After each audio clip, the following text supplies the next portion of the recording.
बांग्लादेश बनवाने में एक आदमी का बहुत बड़ा हाथ था। इंदिरा गांधी को लोग कहते हैं, मानिक शाह का नाम लेते हैं, लेकिन उस आदमी का नाम है R N Kao, Ramnath Kao, RN जो का उस समय रा के चीफ थे।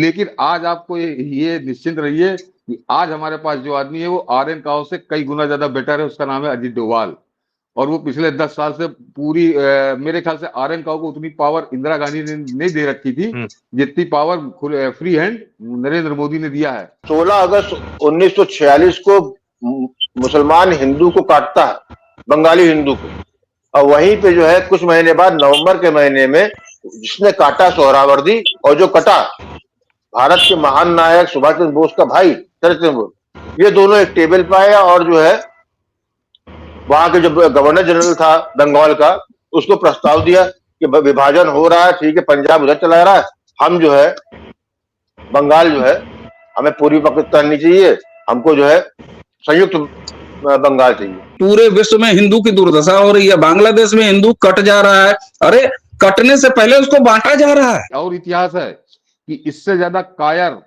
इससे ज्यादा कमजोर और इससे ज्यादा कुटिल पूरी कौम नहीं है पूरी दुनिया में कहीं। इनका पूरा इतिहास उठा के आप देख लीजिए, जब इनसे कोई बहादुरी से लड़ा तो मारते मारते इनको भूसा भर दिया और ये पलट के जवाब नहीं दे। टांगे कांप रही थी, माथे पे पसीना था, और किसके था? आर्मी चीफ के। तो ये इतनी कमजोर कौम है, ये हुजूम में ताकतवर हो जाते हैं। और कल मैं बांग्लादेश से ही कि इतनी नंगाई हो रही, हम लोग देख रहे थे 5 दिन 7 दिन से, यहाँ काट डाला, वहां जला डाला, यहाँ लूट लिया।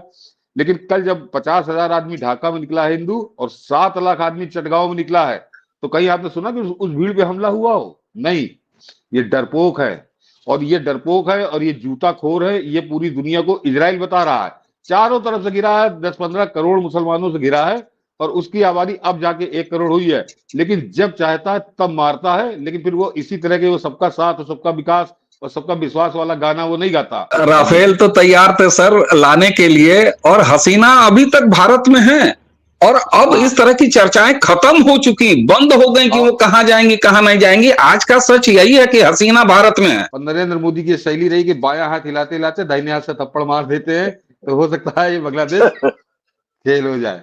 जी, आपदा में अवसर के धनी हैं मोदी जी।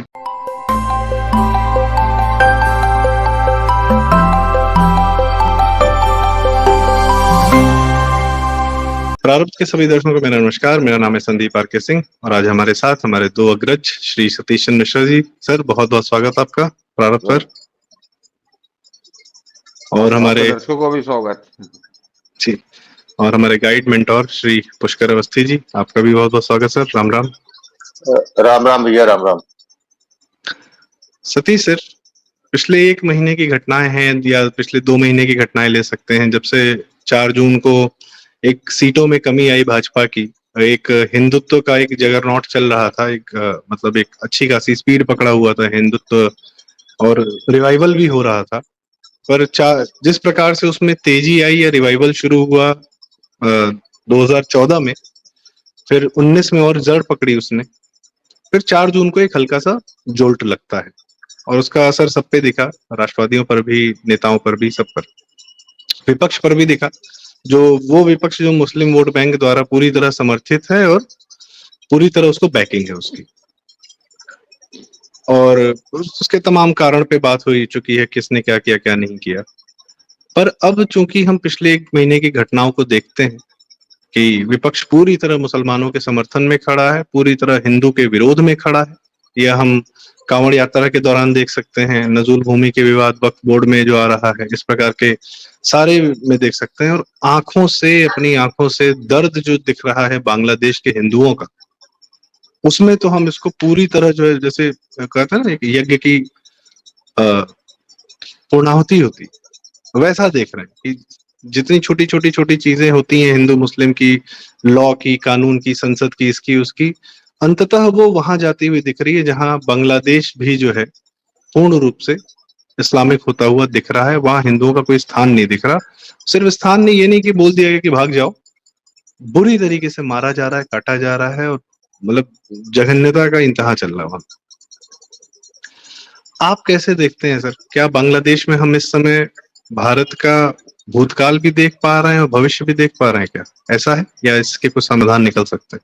सतीश सर। नहीं, हाँ, भूतकाल और भविष्यकाल में कोई अंतर नहीं है, ये हम लोग अपने आप को भ्रम में रखते हैं।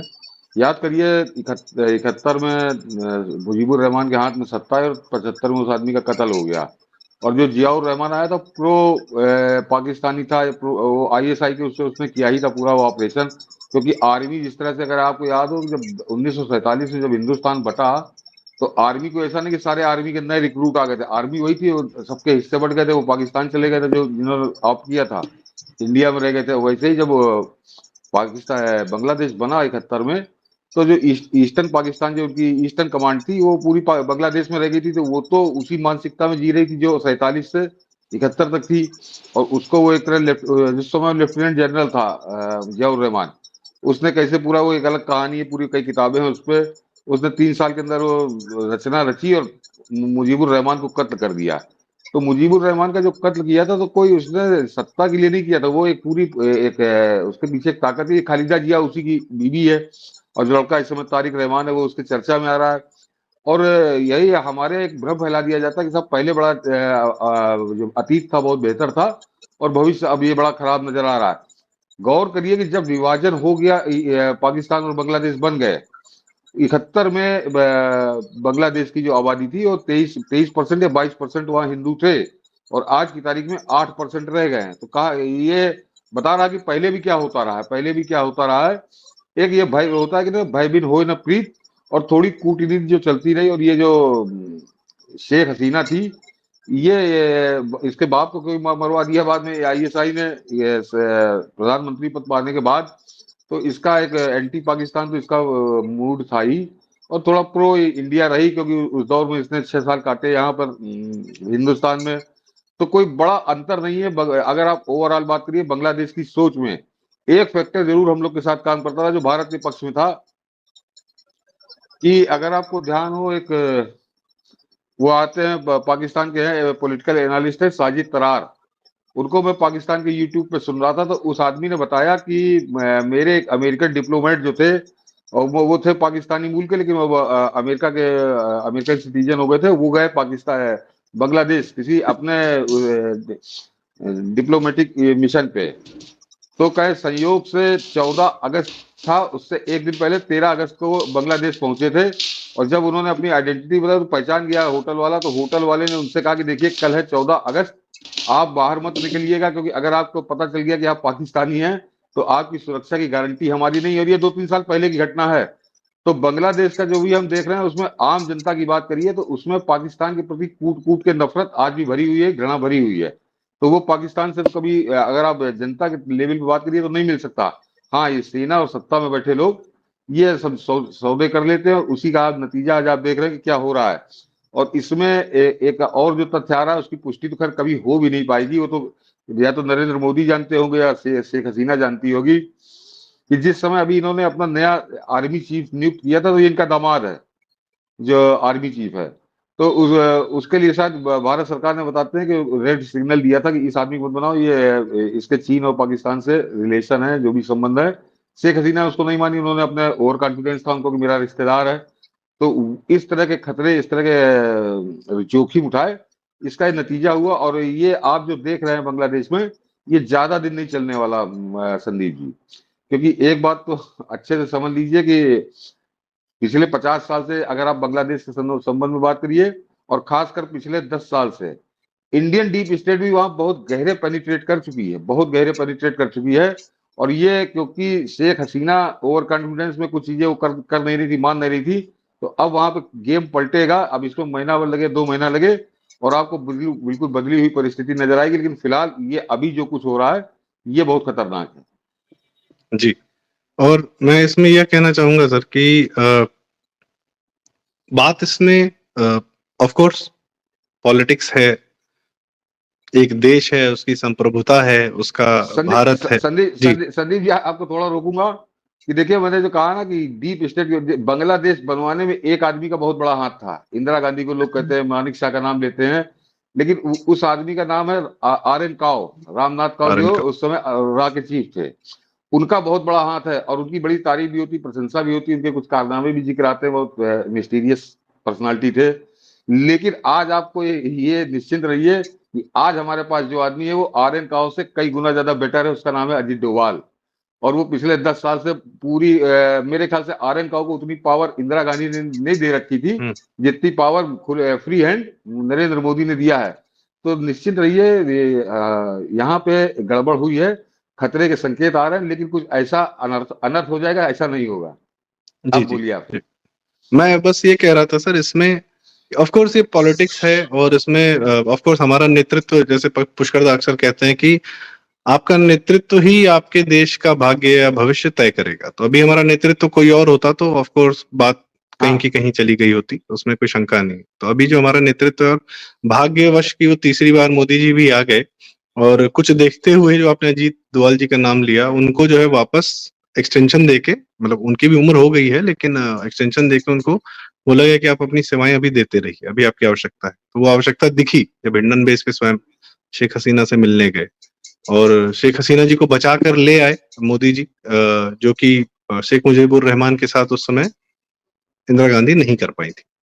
खैर, पुष्कर दा, बात एक और है। बांग्लादेश में इस समय खुलेआम दिख रहा है हिंदू और मुस्लिम, हिंदू काटे जा रहे हैं, मुस्लिम उन्हें काट रहे हैं।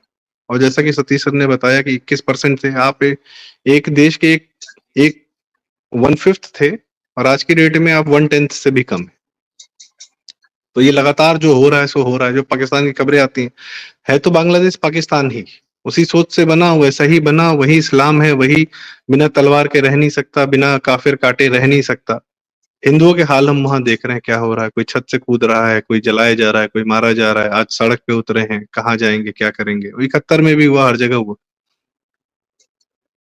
तो देश तो बनते बिगड़ते रहेंगे दादा, पर बात तो हिंदुत्व की है ना, जो 1000 साल, 5000 साल, 7000 साल पुराना है, वो तो सिमटता जा रहा है। और ये हिंदुत्व में मैं देखता हूं, जैसे आप ही ने हमें बताया था कि सन 16 अगस्त 1946 को डायरेक्ट एक्शन डे शुरू हुआ, कलकत्ता में हत्याकांड शुरू हुए, सोहरावर्दी और शेख मुजीबुर रहमान ने मिलके, सतीश सर के माध्यम से जानकारी बहुत क्लियरली पता चली कि, और आपने भी बताया था कि Sheikh Mujibur Rahman was one of the most instrumental आदमी जिसने कलकत्ता में हत्याकांड कराया था हिंदुओं का, विद सोहरावर्दी ऑफ कोर्स।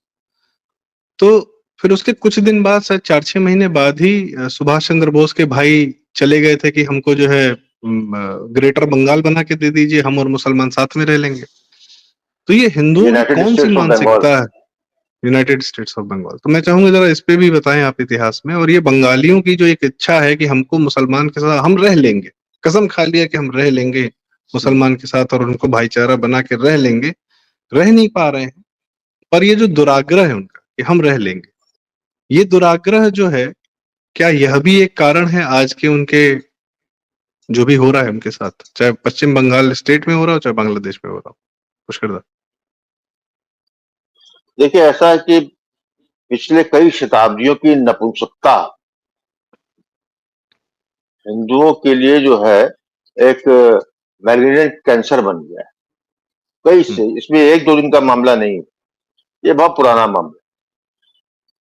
बीच बीच में हमारे नायक आए जिन्होंने जगाने की कोशिश की, चाहे धर्म के नाम पर जगाने की हो, चाहे भक्ति मूवमेंट हुआ हो, या शिवाजी ऐसे लोग आए हो जिन्होंने रजिस्ट किया।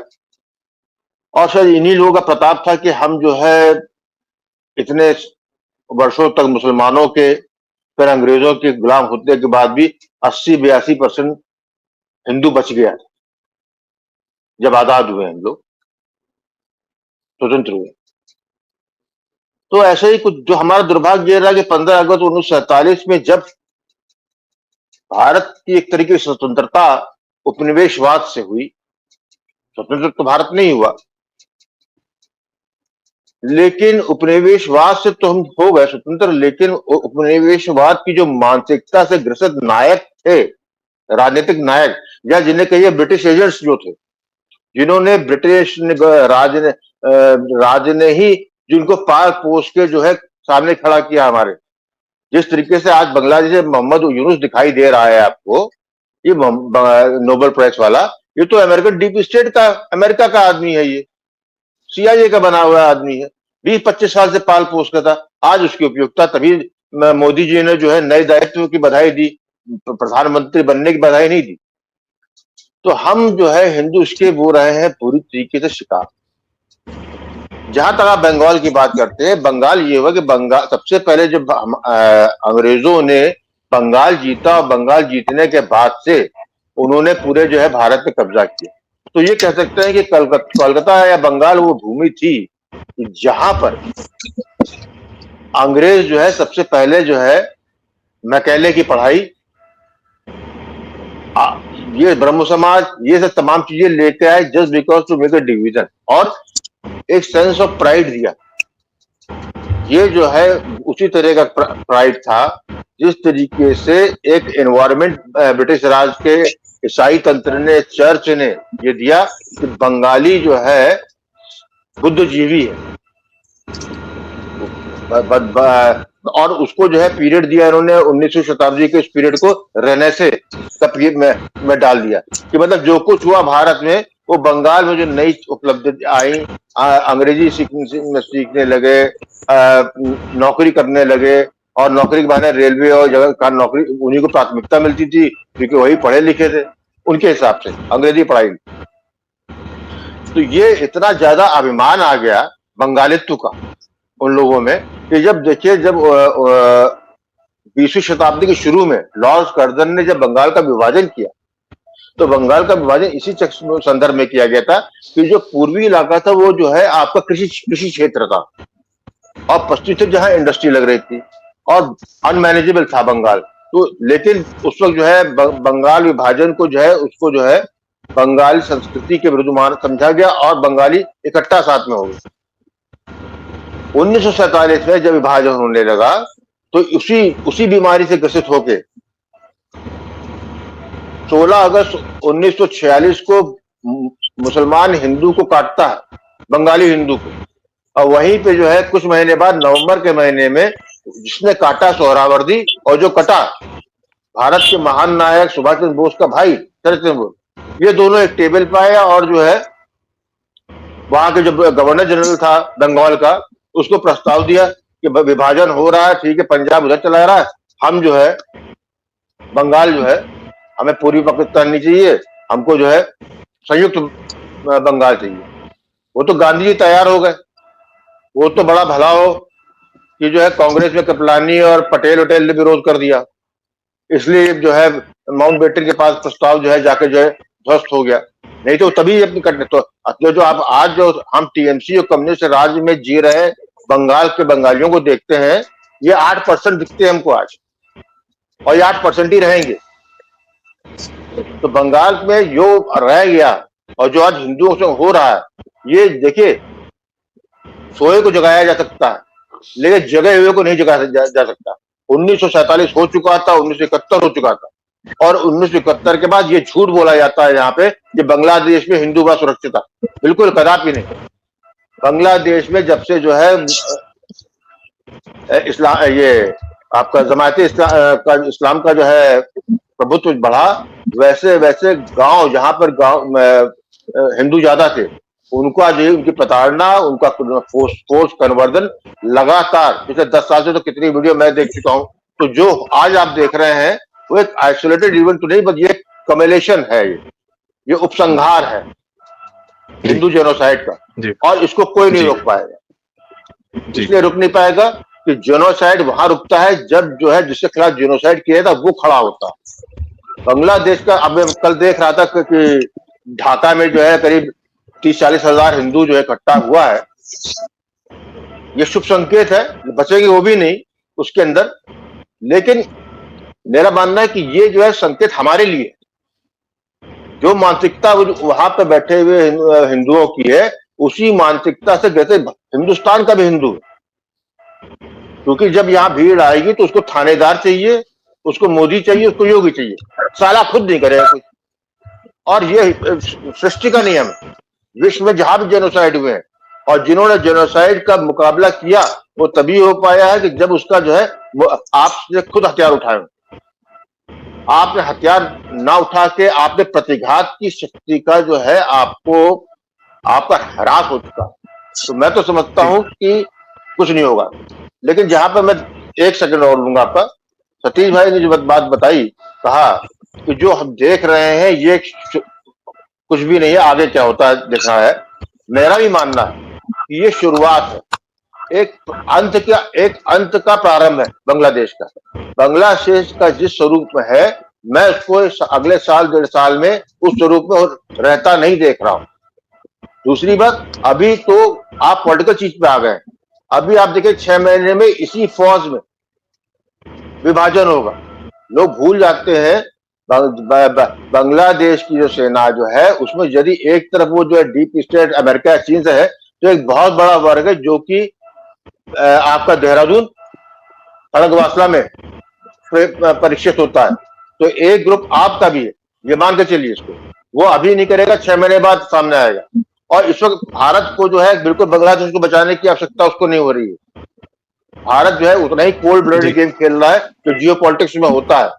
उसके अंदर भारत आपस में इनको लड़ने मरने देगा और इस मौके का इंतजार करेगा उसके अंदर कि हम इसको बंगाल का जो निवारण होगा वो बांग्लादेश के साथ होगा। इतना मैं कहूंगा, बाकी मैं ज्यादा भी नहीं बोलना चाहूंगा।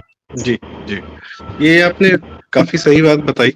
46 का भी उदाहरण लिया, 71 का भी लिया। और अब मैं अवनीश सर से पूछना चाहूंगा, हिंदू मुसलमान की बात हुई, हिंदुओं के मानसिकता की बात हुई। सतीश जी के माध्यम से बांग्लादेश के करंट हालात की, वहां की पॉलिटिक्स की, या वहां जो इंटरनल पॉलिटिकल मैटर चल रहा है, बीएनपी है, जमात इस्लामी है, और अभी मोहम्मद यूनुस भी आ गया है, ये सब बात हुई। मैं एक और बात पे ध्यान खींचना चाहूंगा अवनीश सर आपका, और आपसे आपके तजुर्बा भी लेना चाहूंगा। एक बंगाली हमको इस समय राज्यसभा में भी दिख रही हैं, जया भादुड़ी, शांति निकेतन की हैं। शांति निकेतन के जितने निकलते हैं, एक डेरेक ओब्रायन दिखता है, एक महुआ मोइत्रा दिखती है, मतलब। और ये जो भी एक बात है कि एक छद्म है, एक स्कैम है बंगाली बुद्धिजीविता कि सबसे बड़े बुद्धिजीवी बंगाली में पाए जाते हैं और कहीं पाए नहीं जाते। गाना भी यही लोग गाते हैं, चित्रकारी भी यही लोग करते हैं, बाकी कोई कुछ नहीं करता देश में। कुछ ऐसा एक माहौल बना दिया गया और एक समय तक चला भी। डेरेक ओब्रायन क्विज मास्टर थे, ये सब। और यही दम्भ कलकत्ता के भद्रलोक में भी दिखता है। यह दम्भ जो है भद्रलोक का, बंगाली बुद्धिजीविता का। और बांग्लादेश को क्या देखें, जब वेस्ट बंगाल में दिखता है कि हिंदू मारे जाते हैं, ममता बनर्जी के आने के बाद मरी झापी में ज्योति बसु 10,000 हिंदू मरवा देते हैं। हिंदू मरते जा रहे हैं, खुद भी हिंदू है, लेकिन हिंदुओं के मरने से कोई दिक्कत नहीं। तो ये जो बंगाली दम्भ है, क्या यह भी एक कारण है सर इनके अपने ह्रास का? इनको अपनी 3/4 जमीन छोड़ने को मजबूर कर दिया गया, आज भी छोड़ रहे हैं, पर वो दम्भ जा नहीं रहा है ये सनातन से दूर होने का। आजकल तो दुर्गा पूजा को ये लोग रिलीजियस फेस्टिवल नहीं, ये लोग कल्चरल फेस्टिवल मान रहे हैं, इसमें रिलीजन नहीं, ऐसी बातें भी करते हैं लोग। जी, आपके ओपनिंग रिमार्क्स आएंगे हम इस पे। जी जी जी संदीप जी, आपने देखिए बातचीत बांग्लादेश के बहाने शुरू हो रही है और हिंदू की दशा और दुर्दशा जो दिखाई दे रही है, चाहे बांग्लादेश हो, उसके बहाने शुरू हुई है और बंगाल तक की बात हो रही है। देखिए एक चीज बताऊं आपको, ये जो सुपीरियरिटी कॉम्प्लेक्स है ना, ये भारत के अकेले बंगाली समाज में ही नहीं है। आप जो है जब कश्मीर में जाएंगे तो वहां पर कश्मीरी पंडितों में भी यही एलिमेंट मिलता है। दूसरा एक चीज आप देखिए जरा कि एक तरफ इंटरनेशनल साजिश हो रही है जहां साफ साफ तौर पर यह पता चल रहा है, जिस तरीके से बांग्लादेश में ये सारा कुछ बाकायदे प्लान तरीके से, जिसमें हमारे राहुल गांधी भी शामिल हैं और जो ब्लिट्स के वहां एडिटर ने कहा है कि वो छोटी बात नहीं है साहब, और उसका पूरा पूरा दिखाई दे रहा है। अब आप सोचिए जरा, हिंदुओं के दुश्मन कितने हैं, एक अकेले दुश्मन थोड़ी ना साहब। आप जरा अपने यहां देख लीजिए, अभी सुप्रीम कोर्ट ने जो quota within quota ST SC का निर्णय दिया है, आप जरा ये बताइए कि इस डिसीजन की डिमांड करते हुए इतना बड़ा कोई हो हल्ला, कोई बड़ा मूवमेंट बहुजन समाज की तरफ खड़ा हुआ, ऐसा तो नहीं था ना। ऐसा तो हमने कोई नहीं देखा कि हमारा जो आरक्षण वाला समाज है, जो हमारे वंचित भाई बहन हैं, एसटी एससी हैं, वो अपने अधिकारों को लेके अपने अंदर जो उन्हीं के समाज में आरक्षण का लाभ उठाते उठाते जो एक क्रीमी लेयर उनके यहां पैदा हुआ है, जिसको टेक्निकली क्रीमी लेयर बोलते हैं, अगर मैं उसको सामाजिक और सांस्कृतिक शब्दों में बता दूं तो ये 9 सामंत हैं, 9 मनुवादी हैं, जो उन्हीं के कोटे के अंदर वो आराम से पनपते जा रहे हैं। लेकिन आप ये बताइए कि क्या इसके खिलाफ या ऐसी कोई मांग करते हुए वो कोई नेशनल आंदोलन सुना आपने भारत में? नहीं सुना। लेकिन हमारी सुप्रीम कोर्ट जो है अपने ही 2006-8 के फैसले को उठा के पलट देती है जो उसने दिया हुआ है। ऐसे ही समय पे पलटना था। और उसका नतीजा आप क्या देख रहे हैं? वही समाज जिसके हक में यह फैसला आया है, लेकिन सारा का सारा हिंदू में विभाजन के तौर पर एक आंदोलन आपको दिखाई दे रहा होगा, एक नैरेटिव बनता हुआ दिखाई दे रहा है कि साहब एक बार फिर अच्छे बुद्धिजीवी सतीश सर, मैंने अच्छे ज्ञानियों को यह देखा कि साहब सवर्ण क्यों देते हैं भारतीय जनता पार्टी को वोट जब इनको यही करना। आप बताइए, quota within quota ST SC के बीच सुप्रीम कोर्ट का डिसीजन है, जिसको खुद पलटते हुए सुप्रीम कोर्ट ने न जाने उनको कौन सा ब्रह्म ज्ञान आया। तो आप ये बताइए, ये हिंदुओं के अंदर विभाजन का एक और प्रयास है कि नहीं प्रयास है ऐसे गाढ़े समय में? तो साहब वो जो 2.5 मोर्चे वाला मामला है ना, ये सिर्फ उस 0.5 पे ही नहीं है, आपके अंदर से कितनी कलह पैदा करने का प्रयास किया जा रहा है। एक तरफ आप बात कर रहे हैं कि पूरे विश्व में हिंदू की दुर्दशा हो रही है, बांग्लादेश में हिंदू कट जा रहा है। अरे कटने से पहले उसको बांटा जा रहा है। आपकी जुडिशरी ने ये किस तरह का फैसला दिया है?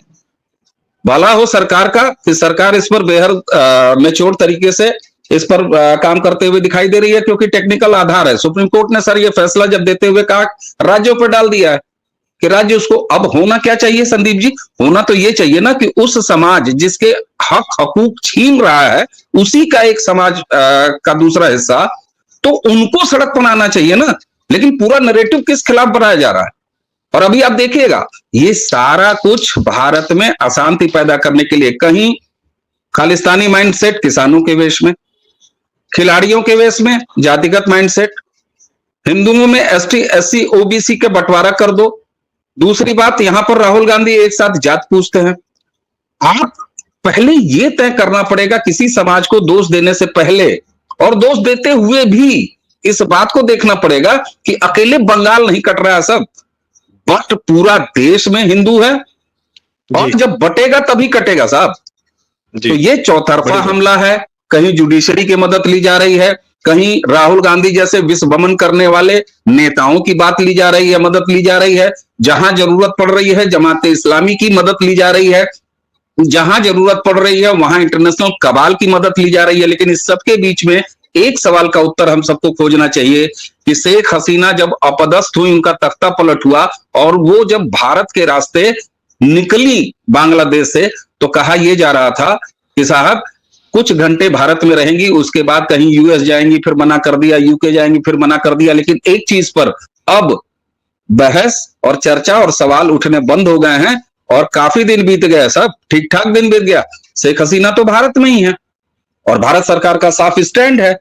और यहां पर एक छोटी सी बात, यूनुस के चार्ज लेते हुए जब प्रधानमंत्री ने एक्स पोस्ट पर बधाई दी है, तो यह ध्यान रखा जाए, उस पूरे टेक्स्ट में उन्होंने बांग्लादेश के हिंदुओं के हितों की रक्षा की बात कही है, लेकिन यूनुस को प्रधानमंत्री के रूप में बधाई नहीं दी है, even care taker prime minister के रूप में भी बधाई नहीं दी है। मुझे तो इस बात पर आश्चर्य हो रहा है कि थोरीज ये दी जा रही है कि साहब यूएस का इंटरेस्ट नहीं, हसीना ने वहां पर प्रोटेक्ट किया इसलिए निकाल गया। लेकिन आज इतने दिन बीत गए, शेख हसीना भारत में है, ये एक सच है। और मैं अब परमानेंट असाइलम होते हुए देख रहा हूं शेख हसीना का भारत में, और मैं यह भी देख रहा हूं कि शेख हसीना संभवतः अब यहां से अगर निकलेंगी तो वापस बांग्लादेश ही जाएंगी, जैसा कि उनका बेटा अब स्टैंड बदल दिया, वो भी लगातार कह रहा है। और सर टेक्निकली शेख हसीना ही भारत की बांग्लादेश की प्रधानमंत्री है आज की डेट में भी। इस सबके बीच में जो पुष्कर जाके अंतिम बात मैंने सुनी थी कि संतोष का विषय है कि हिंदू बांग्लादेश का अपने लिए आवाज उठा रहा है। 130 करोड़ में से अगर 50-60 हजार भी खड़ा हुआ है तो हमें उनसे सीख लेने की आवश्यकता है। जहां हमें बंगाल से लेके कश्मीर तक और कहां से लेके कहां तक हमें बांटा नहीं जा रहा है, इसलिए चौतरफा है हमले की जद में है हिंदू साहब। जी सर, सतीश सर, मैं आपके पास वापस आता हूँ। काफी डिटेल में पुष्कर सर ने भी बताया, अवनीश सर ने भी बताया कि हिंदुओं की भी बात हुई, उनके अपने मनोभाव की बात हुई, और भारत जुडिशरी की भी बात हुई। मैं आपसे जानना चाहता हूँ सर, एक तो 2 लोग दिल्ली में बैठे हैं, शराफत दिल्ली में, जुडिशरी और मीडिया, इनका हिंदुओं को लेके एक पैसे का मोह नहीं दिखता ही नहीं।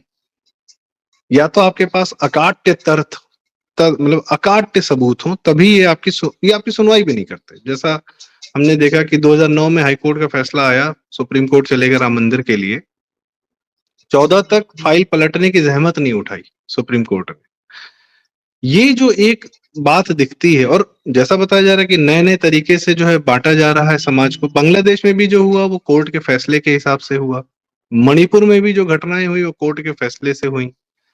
SC/ST 2015 में अचानक से एक बात आ गई कि SC/ST एक्ट को जो है डाइल्यूट किया गया, वो सुप्रीम कोर्ट ने ही किया था, तो उसको भी मोदी सरकार ने एकमात्र सुप्रीम कोर्ट का फैसला पलटा, उसके लिए सवर्णों का ताप झेला, पर वह कार्य किया। सुप्रीम कोर्ट और दिल्ली की मीडिया भारत की फॉल्ट लाइंस को बढ़ाने के में कितनी ज्यादा सहायक है, क्योंकि जब तक हिंदू बटेगा नहीं, जैसा अवनीश सर ने कहा, कटेगा नहीं। ये आप कैसे देखते हैं सर, इन दोनों का रोल? देखिए, इन दोनों के लिए मैं इनको कोई श्रेय नहीं दूंगा, इनकी कोई, ये कोई बड़े चालाक है, बड़े काबिल है नहीं है। ये मूलतः इसका दोष, मैं इन दोनों जो आपके सवाल है, इनका दोषी मैं मोदी सरकार को मानता हूँ। और अभी आपको उदाहरण से बताता हूँ। जिस समय 2014 में ये पूर्ण बहुमत की सरकार बनी नरेंद्र मोदी की, पूरा देश मदहोश था, सब बौराए हुए थे कि इतिहास बन गया, इतिहास रच गया और बड़ी ताकतवर सरकार आ गई। उसी में जरा खोजिएगा, 2014 के रिजल्ट आने के मेरे ख्याल से 8 ही 10 दिन बाद हरीश साल्वे का interview, exclusive interview Arnab Goswami ने किया था। और हरीश साल्वे ने उस इंटरव्यू में कहा था कि बहुत खुश मत हो, तुमने पॉलिटिकल लड़ाई जीती है नरेंद्र मोदी ने, लेकिन एक इससे ज्यादा खतरनाक और गंभीर लड़ाई है जुडिशियल एक्टिविज्म की, जो अब शुरू हो जाएगा और चैन से बैठने नहीं देगा इस सरकार को। ये उन्होंने 2014 में कहा था। और उसके बाद सुप्रीम कोर्ट ने अपने तेवर दिखाए। जो आपका जो कॉलेजियम खत्म करने वाला जो बिल आया था, उसको उसने कहा कि हम इसको स्वीकार नहीं करते हैं। और सुप्रीम कोर्ट ने कहा हम इसको स्वीकार नहीं करते, और मोदी सरकार कंबल ओढ़ के सो गई। जैसे स्वीकार कर लिया, बिल्कुल उसका कहीं कोई प्रतिरोध किया नहीं।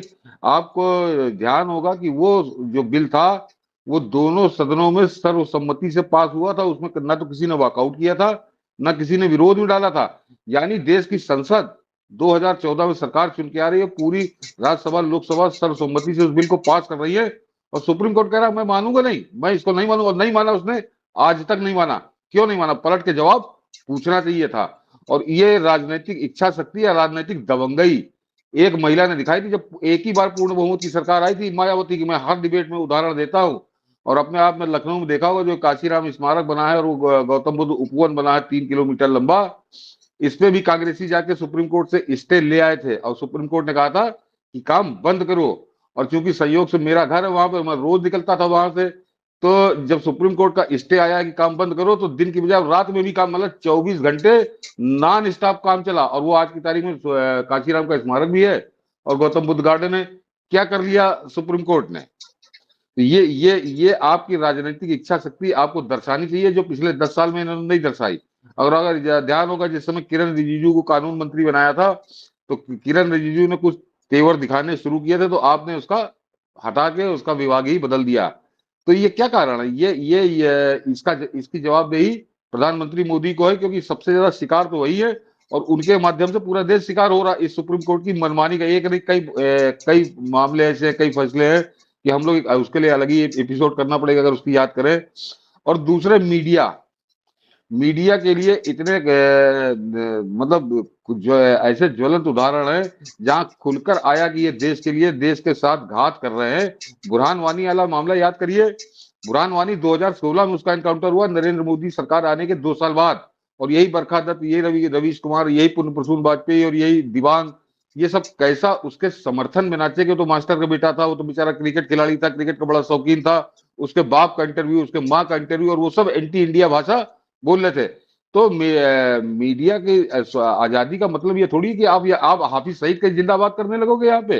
इनको वो तो बॉर्डर पार करके आ नहीं सकते, अन्यथा ये वो भी करेंगे। और वो वीडियो आपने देखा होगा कि हाफिज सईद वहां बैठ के तारीफ कर रहा है पाकिस्तान में कि वहां पे बरखा दत्त जैसी भी अच्छी पत्रकार है, कांग्रेस जैसी अच्छी पार्टी है, बरखा दत्त जैसी पत्रकार है। ये तो उसका वीडियो बड़ा वायरल हुआ। तो इस पे आज तक इन्होंने क्या किया? कहीं तो ये एहसास। और ये मैं बता दूं कि बहुत से लोग जो तर्क देते हैं कि नहीं, बड़े धैर्य से काम लेना चाहिए और सख्ती कर देंगे तो ये और लोकप्रिय हो जाएंगे, इसमें मैं फैन हूं एक महिला का।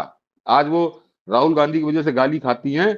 इंदिरा गांधी 77 आपने बड़े किस्से सुने होंगे, बहुत मतलब दर्जनों नहीं सैकड़ों किताबें लिखी गई हैं कि इंदिरा गांधी ने कैसा अत्याचार किया था इमरजेंसी में, और 77 में उनका सफाया हुआ।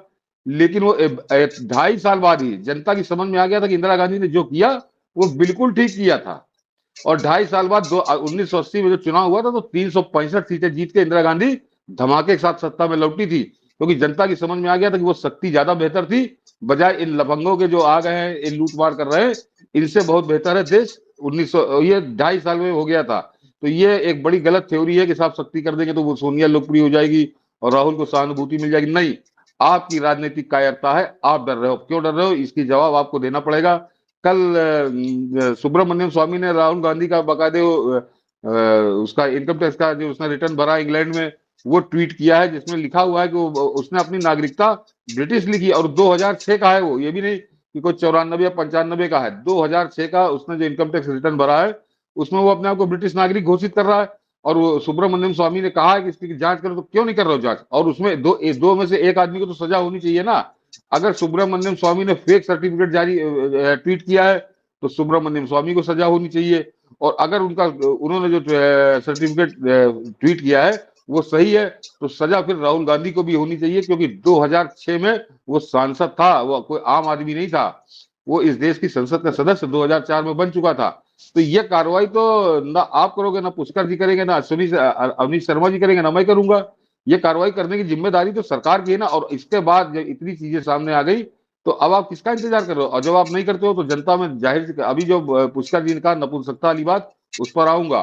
तो ये जुड़ती है कि जनता को तो नपुंसक आप बना रहे हो। लोग देखते हैं कि ये तो देश का प्रधानमंत्री डर रहा, देश की गृह मंत्री डर रहा, देश की सरकार डर रही, मतलब इनकी नंगई सामने है, और उसके बाद हम कोई कार्रवाई नहीं कर रहे। जो अभी अवनीश जी ने बात की, वो सलाउद्दीन शोएब जिसने बिल्कुल खुलासा किया और बाकायदे राहुल गांधी के ट्वीट को टैग करके दोबारा उसने दूसरे दिन फिर पकड़ा है कि तो ये आदमी तारिक रहमान से इंग्लैंड में जाके मिला। और अब तो ये बिल्कुल स्पष्ट है कि जुलाई, अगर आप लोग ध्यान करिए रोजा डेली की खबरों से, तो जुलाई में ये 10 दिन के लिए गायब रहा था। ये गुप्त यात्रा गया था, कांग्रेस ने नहीं बताया, देश नहीं जानता कि 10 दिन के लिए कहाँ गया था। और वो संपादक डंके की चोट पर, मतलब नेशनल न्यूज चैनल पे आके इंडिया के कह रहा है, दूसरे दिन खुद इसको ट्वीट कर रहा है। तो उसके बाद आपको पूछताछ करने से कौन मना कर रहा है? और ये इतना ही नहीं, वो जो संपादक दिखाया जा रहा है उसका एक लिंक और जोड़िए कि 2022 अभी 2 साल पहले ये जो मोहम्मद यूनुस आपका बना है इस समय, केयर टेकर कह लीजिए या काम चलाऊ प्रधानमंत्री बना है, इसके साथ राहुल गांधी ने 1 घंटा बाकायदे आमने ऑनलाइन 1 घंटा भारत की आर्थिक स्थिति पे विचार विमर्श किया था, और एनडीटीवी ने उसको बड़ा लाइव दिखाया था। तो ये इनके बड़े गहरे संबंध है, ये ऐसे लोग नहीं है। और यूनुस ने आते ही धमकी दी है कि अगर बांग्लादेश में कुछ अस्थिरता हुई, वो धमकी नहीं, उसका डर है। तो उसका आपने स्टेटमेंट मेरे ख्याल से आज के अखबारों में छपा होगा, मैंने तो ऑनलाइन पढ़ा है कि अगर बांग्लादेश में अस्थिरता हुई तो उसका खामियाजा भारत भी भोगेगा। और उसने गिनाया कि नॉर्थ ईस्ट, बंगाल और असम, इस पे इसका प्रभाव पड़ेगा। तो ये जो सलाउद्दीन शोएब ने 3 दिन पहले 8 तारीख को जो इंटरव्यू में कहा है, ये बांग्लादेश के लिए, ये जो डीप स्टेट ने काम किया है बांग्लादेश में, ये बांग्लादेश के लिए नहीं है, ये टारगेट इंडिया है, जिसमें बंगाल, आसाम और नॉर्थ ईस्ट, ये इसको मिला के एक अलग, जो अभी मेरे ख्याल से पुष्कर जी ने जो बताया था कि सुभाष चंद्र बोस के भाई के सोहराबुद्दीन के साथ मिलकर बना रहे, सोहराबुद्दीन कह रहा हूँ, उसका क्या नाम बोलेंगे मैं, सोहरावर्दी के साथ मिलकर जो बनाया था प्लान, उस प्लान को अब ये एग्जीक्यूट करने का इनका है कि बंगाल, आसाम और पूर्वोत्तर को लेकर एक नया बांग्लादेश, ग्रेटर बांग्लादेश बनाया जाए। तो जब इतनी चीजें सामने हैं तो राहुल गांधी पे हंटर चलाने से आपको कौन रोक रहा? और ये आदमी तो इसके ऊपर ऐसे केस है कि हंटर चलाने के लिए कुछ आपको अतिरिक्त गैर संवैधानिक काम भी नहीं करना है, लेकिन ये शांत है। तो वो जो सरकार जो है वो खुद जनता को डराती है कि देखो हम डर रहे हैं, तो जाहिर सी बात है आदमी डरता है कि जब मोदी डर रहा है तो हम कैसे लड़ जाए इनसे, या हम की खिलाफत कैसे करें। और एक अंत में जो पुष्कर जी वाली बात, जो सदियों की नपुंसकता है, लेकिन सदियों की नपुंसकता के साथ ही एक सदियों, पुष्कर जी, एक और इतिहास है कि इससे ज्यादा कायर, इससे ज्यादा कमजोर और इससे ज्यादा कुटिल पूरी कौम नहीं है पूरी दुनिया में कहीं। इनका पूरा इतिहास उठा के आप देख लीजिए, जब इनसे कोई बहादुरी से लड़ा तो मारते मारते इनको भूसा भर दिया और ये पलट के जवाब नहीं दे पाए। भारत का एक मुगल काल तो पढ़ाते हैं, ये नहीं पढ़ाते कि राजा रंजीत सिंह, उनका एक हरि सिंह नलवा एक सेनापति था, उसने मारना शुरू किया तो काबुल तक खदेड़ा इन पठानों को, और ये वो मारता गया, ये भागते गए। और ये हमारी जो हिंदुस्तान से जब लड़ाई हुई इनकी, तो अमेरिका से पैटर्न टैंक, अमेरिका से साइबर जेट, दुनिया भर के हथियार लेके आए, लेकिन भारत की सेना ने 1948 में इनको मारा, 1965 में मारा, 1971 में मारा, 1999 में मारा, और उसके बाद तो अभी जो घुस के मोदी ने एयर स्ट्राइक और सर्जिकल स्ट्राइक की, तब मारा। और उसकी एक तरह से सामने है कि वो जो वहां का पूर्व लोकसभा अध्यक्ष था पाकिस्तान का, वहां की जो लोकसभा है सीनेट, वो तो संसद के अंदर खड़े होकर कह रहा कि टांगे कांप रही थी, माथे पे पसीना था, और किसके था? आर्मी चीफ के। तो ये इतनी कमजोर कौम है, ये हुजूम में ताकतवर हो जाते हैं। और कल मैं बांग्लादेश से ही कि इतनी नंगाई हो रही, हम लोग देख रहे थे 5 दिन 7 दिन से, यहाँ काट डाला, वहां जला डाला, यहाँ लूट लिया। लेकिन कल जब 50,000 आदमी ढाका में निकला है हिंदू, और 7 लाख आदमी चटगांव में निकला है, तो कहीं आपने सुना कि उस भीड़ पे हमला हुआ हो? नहीं, ये डरपोक है, और ये डरपोक है, और ये जूताखोर है। ये पूरी दुनिया को इजराइल बता रहा है, चारों तरफ से घिरा है, 10-15 करोड़ मुसलमानों से घिरा है, और उसकी आबादी अब जाके 1 करोड़ हुई है। लेकिन जब चाहता है तब मारता है। लेकिन फिर वो इसी तरह के वो सबका साथ और सबका विकास और सबका विश्वास वाला गाना वो नहीं गाता। वो कहता है जितना करोगे उसका डबल वापस करेंगे। तो ये डरे, सब जितने अगल बगल है सब डरे डरे बैठे रहते कि भैया हम पता नहीं कब मूड खराब हो जाए, मारे। और इनका एक ही इलाज है, कोई इनके साथ कूटनीति हो, इनके साथ विकास और विश्वास वाला काम नहीं। इनको मारते रहो, ये आपसे ठीक रहेंगे। और जैसे ही आपने मारना बंद किया, ये इसी तरह बहकेंगे जैसे बांग्लादेश में बहके हैं। बात बहुत सही कही है आपने। कुछ उदाहरण मैं भी जोड़ दूं इसमें। आपने तो सेनाओं की बात की, देश के ये 93,000 तो ये वहां सरेंडर कर चुके हैं सैनिक। हाँ, और गोपाल पाठा जी ने जब 46 में अपना चापड़ उठा लिया था, तो फिर उसके हाँ, बाद इनको गांधी बुला लाए, कह रहे भैया हाँ, हिंदुओं को समझाओ, इनको हिंदुओं का खून शांत करो, नहीं मार डालेंगे सारे हमको। तो हाँ, गांधी इसीलिए 15 अगस्त को जो है दिल्ली में नहीं तो नोआखली में बैठे थे, क्योंकि गोपाल पाठा जी ने कलकत्ता में जो है जब चापड़ उठा के हिंदुओं का प्रतिकार शुरू किया, तो ये सोहरावर्दी और जितने थे सब शांति से बैठ गए।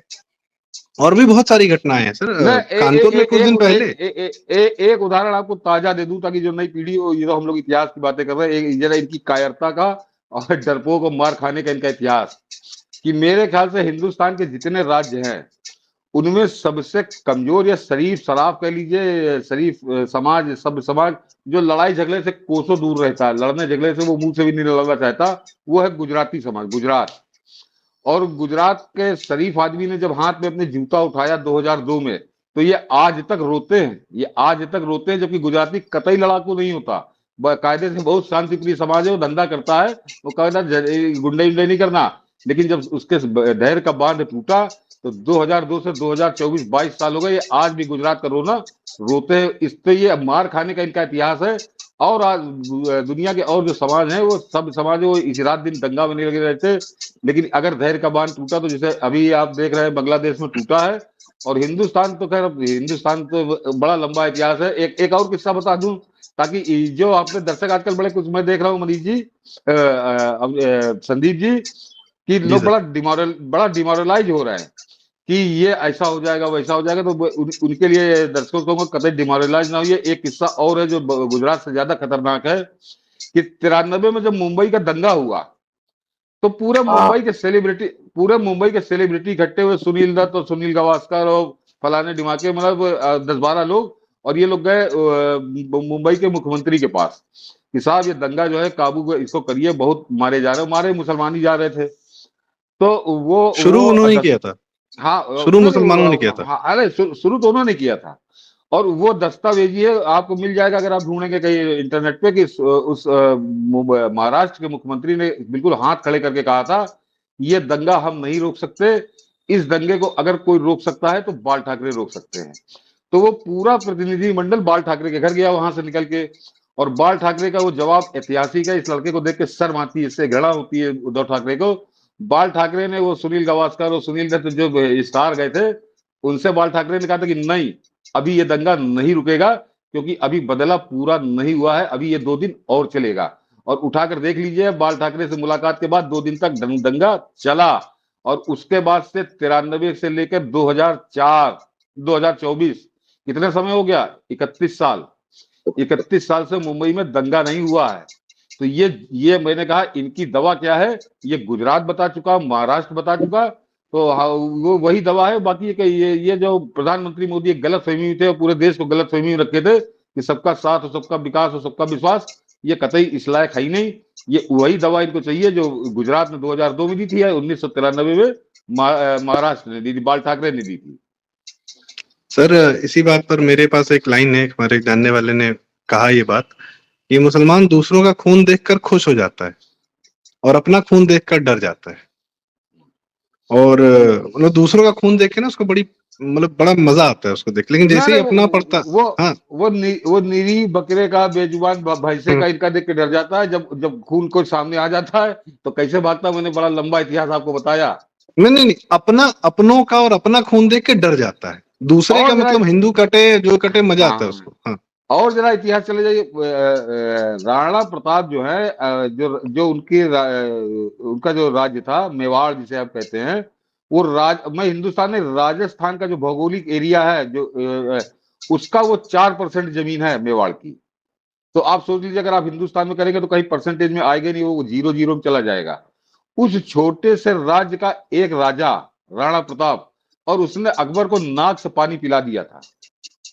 ये इनकी बहादुरी और हमारी बहादुरी का ये एक प्रमाण है। शिवाजी का राज्य कितना बड़ा था और औरंगजेब मरते मर गया, लेकिन और शिवाजी से वो जीत नहीं पाया। छोटा सा राज्य कहीं कोने में।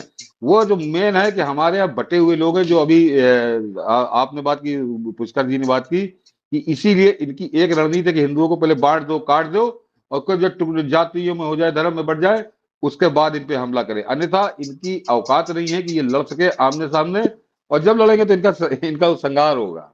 जी नहीं आपकी और मैं अभी आप लोगों से भी उदाहरण लूंगा। हाँ अवनीश सर से भी अभी मंच खुल गया है, अब सबके लिए है, सबका अपने 10 मिनट बात कह दी। मैं सर एक और नाम लूंगा। अरे मैं सतीश सर की बात को ही आगे बढ़ा दूं।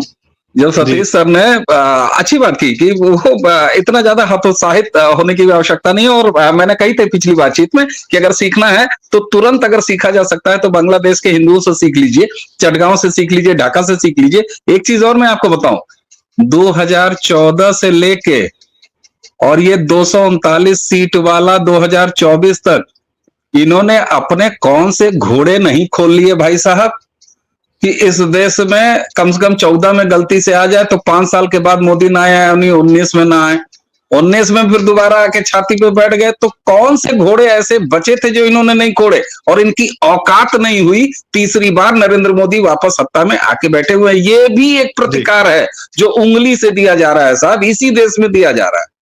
सर इतने सारे नाम ले लेके एक नाम मैं चाहूंगा, और उस नाम के उदाहरण के साथ पुष्कर दादा को जरूर इंक्लूड करना चाहूंगा। दादा एक नाम बताइए जिससे इन लोग का वर्तमान भी एकदम फटा हुआ है और भविष्य की जो आहट दिख रही है उस नाम से इन लोग के एकदम तोते उड़े हुए हैं। वो है श्री योगी आदित्यनाथ जी और उत्तर प्रदेश की भूमि। कुछ उदाहरण आप भी दीजिए, थोड़ा सा जो है इसमें उदाहरण से ज्यादा महत्वपूर्ण है कि पिछले 2-3 दिन में योगी जी ने क्या कहा। संवैधानिक पद पर बैठे हुए एक व्यक्ति ने जो बातें कही हैं वो ज्यादा महत्वपूर्ण ये है कि बाकी तो ठीक है, बांग्लादेश में हुआ, प्रधानमंत्री ने कहा, सदन में बात हुई, जयशंकर जी ने भी कहा, अमित शाह ने भी कहा, लेकिन केवल विशुद्ध गैर राजनीतिक होकर विशुद्ध हिंदू की बात करके, हिंदू के वर्तमान की चिंता से लेके भविष्य की चिंता को लेके, और साथ में कि ये जो है हम इसको कैसे निपटेंगे उसका खाका ऑलरेडी खींच चुका है। तो जो भी आज जिसकी ये बात हम लोग कर रहे हैं, जिस समूह की बात कर रहे हैं, उस समूह का सबसे बड़ा दर्द ये है कि उनके लिए नरेंद्र मोदी जी इस वक्त महात्मा गांधी से कम नहीं। आपको ये लग रहा है कि वर्तमान को उतनी नहीं है इनका, मैं तो कह रहा हूं कि उनको जो ऑलरेडी गर्भ में जा चुका है और जिसका कि एक निश्चित समय के बाद जो है जिसको आना ही आना है, उसकी चिंता ज्यादा सता रही है। इसीलिए आप ये देखिएगा इसके अंदर कि इस वक्त भाषा क्या है, भाषा ये है कि इस वक्त कोई किसी तरह का लाग लपेट की बात नहीं है। ये राजनीतिक नेतृत्व चाहे बीजेपी का हो या कोई भी हो, वो ये मान के बैठा है कि बिना अब जो है जो बांग्लादेश में हुआ है उसका देर सवेर उसका जो है पुनरावृत्ति यहाँ पे होनी ही होनी। इसलिए मैं नहीं समझता कि कुछ हो रहा है, मालूम है। और ये मैं तो बहुत प्रसन्न हूं इस बात से कि जो बांग्लादेश में हिंदुओं का संग हुआ वो भारत में हो, बहुत जरूरी है। इसलिए जरूरी है क्योंकि सबसे पहले जो जिसका होगा उसी के संग होगा जो सबसे पहले गले इनसे लगता है, जिसकी गलबैया होती है। आप देखिएगा सबसे पहले यही होगा, पहला वही शिकार करते हैं। अभी बांग्लादेश में देखिएगा जब भीड़ आएगी, अभी डिप्लोमेसी चल रही है बांग्लादेश में। मैं तो बांग्लादेश तक सीमित बात करूंगा। जो मोहम्मद यूनिस बोल रहा है, जो मैं बोल रहा हूं या आप बोल रहे हैं, तो ऐसा नहीं है कि ऊपर वालों को मालूम नहीं, सब मालूम, तैयारी भी है, कीमत भी। जैसे मैं आपसे हमेशा कहता था संदीप कि हर 24 घंटा जितना हम डिले अनिश्चितता में करते गए उसकी कीमत हम देते, अंत मालूम है क्या होगा हमको अच्छी तरीके, कीमत ज्यादा देनी पड़ेगी। अब वही चक्कर है कि जो हमें 2019 के बाद से करने का जो कुछ नहीं किया, हिट मिस किया नहीं या प्रायोरिटी चेंज हो गई हमारी, उसमें हमने कीमत ज्यादा देनी पड़ेगी, वो देनी पड़ेगी भैया, सीधी सी बात है। बंगाल में होगा, आप नहीं रोक सकते। आप 48 घंटे 72 घंटे एक हफ्ते बाद करेंगे, आप खूब करेंगे, जबरदस्त करेंगे आप, मालूम है मुझे। लेकिन शुरू का तो जाएगा जाएगा। और ये इसमें कोई भावनात्मक होने की जरूरत ही नहीं है, ये युद्ध काल जी है, जी जी सर, ये युद्ध काल मुझे है। लगता है सतीश ये जी, कोई हाँ ठीक ठीक सतीश जी को हाँ शायद अब जाना होगा, शायद नहीं जा समय रहा हो है। गया होगा। नहीं नहीं अरे बोलिए नहीं, बोलिए। जी जी जी हाँ हाँ जी। तो यहाँ तो ये युद्ध काल है, इसको आप जो है बिल्कुल मत समझिए कि कोई पॉज है या कुछ नहीं है। अभी तो खेल शुरू हुआ है। ठीक है, बिल्कुल सही सही कह रहे, बांग्लादेश तो नहीं है, बांग्लादेश बहाना है, बेसिक तो हम ही है। उत्तर प्रदेश, ये सॉरी भारत है, भारत का पश्चिम पूर्वी उत्तर इलाका है, आपका बंगाल है, आसाम है, डेफिनेट अरुणाचल। तो ये गेम स्टार्ट हुआ है। अब ये ऐसी चीज है कि इसमें आप यदि लड़ने में सक्षम होंगे तो ज्यादा कीमत देके आप बाजी निकाल ले जाएंगे, और मुझे लगता है जी कि ऐसा ही होगा। और जहां जी तक बांटने की बात है, तो वो तो इसके एक रेडीमेड स्क्रिप्ट है, जिस तरह से बांग्लादेश में हुआ है वही सब। तो आप देखिए एक एक इंसिडेंट जो है, ऐसा कोई इंसिडेंट जो बांग्लादेश में नहीं हुआ जो कि भारत में पिछले कई सालों से नहीं हुआ हो, हर तरीके से। चाहे कोर्ट का इस्तेमाल करना हो, चाहे मीडिया का इस्तेमाल करना हो, चाहे पॉलिटिकल पार्टी का इस्तेमाल करना हो, ये सब हो रहा है। उसके बाद भी हम छलनी होते होते यहां तक पहुंच गए। बहुत बड़ा ये एक बड़ी, जो भी हताश है हिंदू या भाजपा समर्थक, उसको ये मेरा कहना है कि भाई जहां आप बच के जहां तक आ गए, ये बहुत बड़ी जीत है यार। यदि जी आप कल्पना कीजिए कि 4 जून को 380 390 सीट बीजेपी की आ जाती, एनडीए की, तो भाई साहब 5 जून से ही जो है नारा लगता है कि हम इस चुनाव को नहीं मानते, यह फर्जीवाड़ा हुआ है, और भीड़ लेके खड़े हो जाते। ये जो ठीक 241 पे आ गया है वो ठीक प्रारब्ध है, प्रारब्ध ने आपको जो है समय दे दिया, दैट्स ऑल। जी हाँ। जी सतीश सर। आपने योगी आदित्यनाथ की बात की, तो योगी आदित्यनाथ ने उत्तर प्रदेश का मुख्यमंत्री होने से पहले ही संदेश दे दिया था, और वो बहुत बहुत चर्चित हुआ संदेश। और ये भी है कि उसी सिद्धांत पे ये देश आगे चलेगा भी, अन्यथा स्थितियां ठीक नहीं है। याद होगा, बहुत उनका फेमस है, आज रजत शर्मा के कार्यक्रम में उन्होंने कहा था कि हम वो साधु हैं कि हमारे एक हाथ में माला दूसरे हाथ में भाला, हम वो वाले हैं। और वो बिल्कुल उसी सिद्धांत पे चलेगा कि अगर ठीक से रहोगे तो माला है, नहीं तो फिर भाला है। और ये यही दवा चाहते हैं, और इसी ट्रीटमेंट पे इनको चलना है। और 7 साल में योगी आदित्यनाथ ने दिखाया है। देखिए, 2 मुख्यमंत्री हैं, एक योगी आदित्यनाथ यहाँ पे, और आप पूर्व में चले जाइए तो हेमंत बिश्व शर्मा। जितनी आबादी बंगाल में मुसलमानों की है उससे ज्यादा आसाम में है, लेकिन वहां नहीं बहकते। तो आबादी मतलब संख्या बल का कोई मतलब नहीं है। उसका सबसे बड़ा उदाहरण आपके बगल में इजराइल है, 4000 किलोमीटर पे। ये डरपोक कौम है, बड़ी कायर कौम है, ये दगाबाज कौम है, ये कुटिलता से धोखे देके ये कर सकते। जैसे अब शेख हसीना के साथ उसके दामाद ने दगा कर दिया, बताया गया तो विश्वास में। तो ये दगा करके ये काम करते हैं।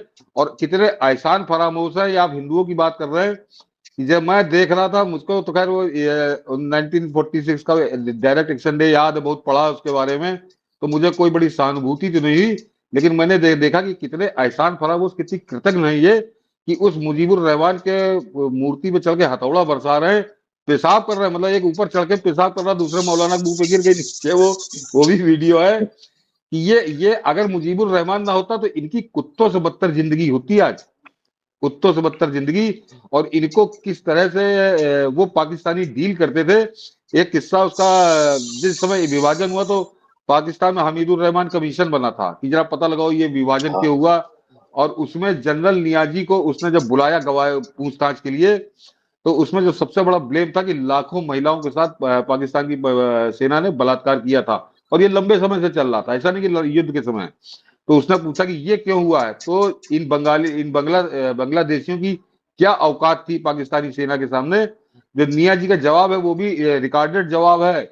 उसने कहा था जब हमको इतने 1000 किलोमीटर दूर वहां तैनात करोगे बांग्लादेश में, तो सेक्स करने हम क्या पाकिस्तान आएंगे, तो हमको वही जरूरत पूरी कर दी। यानी इनको इस तरह से वो इस्तेमाल करते थे, इन बांग्लादेशियों की ये औकात थी। और उस जिल्लत की जिंदगी से अगर मुक्त कराने वाला आदमी है तो एक ही आदमी है, वो मुजीबुर रहमान, और उसकी खोपड़ी चढ़ के पेशाब कर रहे हैं उसकी मूर्ति के। तो सोच लीजिए कमीनेपन की, एहसान फरामोशी की पराकाष्ठा है। इनसे आप कोई इंसानियत की कोई अपेक्षा मत रखिए। जी बिल्कुल सही सर। और बात आपकी सही है, शेख हसीना ने भी जो है इकोनॉमी वाइज बहुत अच्छा बनाया बांग्लादेश को। आज इकोनॉमी की जो भी बात होती है बांग्लादेश की, वो शेख हसीना के रिजीम की ही बात होती है।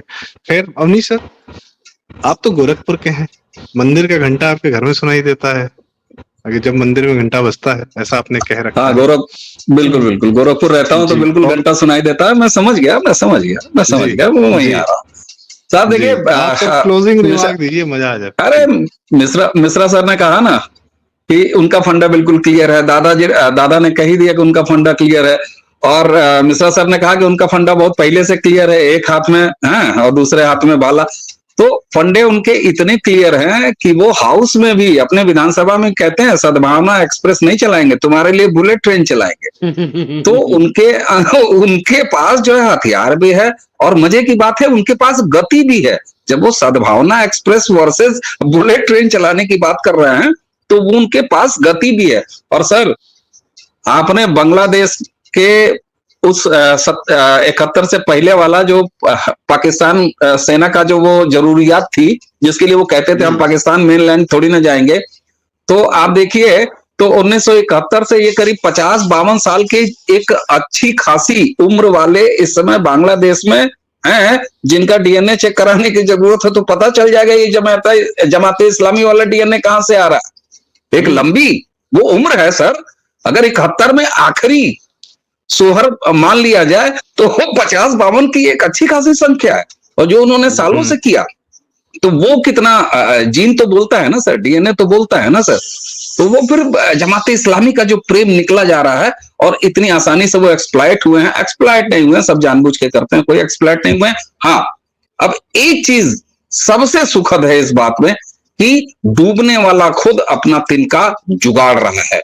इसलिए कि अगर कोई सभ्यता कहीं डूब रही है, बांग्लादेश में हिंदू अगर वाकई डूब रहे हैं, कष्ट में हैं, तो वही जो मिश्रा सर ने कहा, एक वो भी तस्वीर भी तो टहल रही है जहां गराती लेके खड़ी हो गई औरत।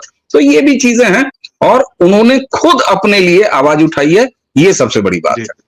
जी जी, हम भूल नहीं सकते कि संदेश खली में भी महिलाओं ने ही उठाया था। और अब हमारी चर्चा आज बड़ी सार्थक रही सर, मुझे तो अद्भुत जानकारियां भी मिली।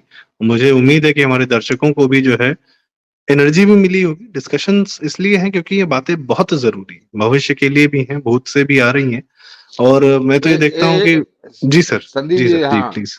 एक चीज समझ लीजिए कि हिंदुओं का वहां खड़ा होना, जो चटगांव में 7 लाख या ढाका में 50,000 की भीड़ इकट्ठा हुई है, और अगर उसने प्रतिकार शुरू किया तो हो सकता है फिर 1971 रिपीट हो जाए, यानी भारतीय सेना बांग्लादेश में घुसे। और मैं ये जो इकट्ठे निकले हैं, तो इसके पीछे मैं कोई बड़ी एक प्लानिंग देख रहा हूँ। हाँ, यहाँ पर मैं थोड़ा एक और इंसाइट दे दूं कि बांग्लादेश में हिंदू की जो उत्तरी बांग्लादेश है, ऊपर की तरफ वाला, वहां हिंदू ज्यादा है। हम लोग जो है 8-9% बात करते हैं ओवरऑल करते हैं, लेकिन जो रंगपुर डिस्ट्रिक्ट वो पूरा आपका वो है।